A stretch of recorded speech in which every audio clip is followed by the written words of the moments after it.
bu memleketin birer ferdi olarak şunu hatırlatmak istiyoruz. 29 Mayıs seçiminden önce Sayın Cumhurbaşkanı eğer Türkiye düşerse Kudüs düşer, Gazze düşer, Filistin düşer. Biz de dedik ki Türkiye düşmesin. Neden? Gazze düşer, Aksa düşer, Kudüs düşer, Filistin düşer diye yanında yer aldık. Destek verdik. Ve soruyorum, şu anda Gazze düşüyor.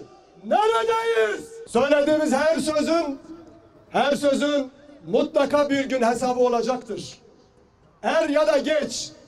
O yüzden bugün elinde imkanı olan eğer bu imkanı kullanmazsa Ruj-i Mahşer'de acaba Rabbimizin huzurunda nasıl hesap verecek ve bu dünyada ölünceye dek acaba vicdanı nasıl rahat edecek? Bunu merak ediyorum.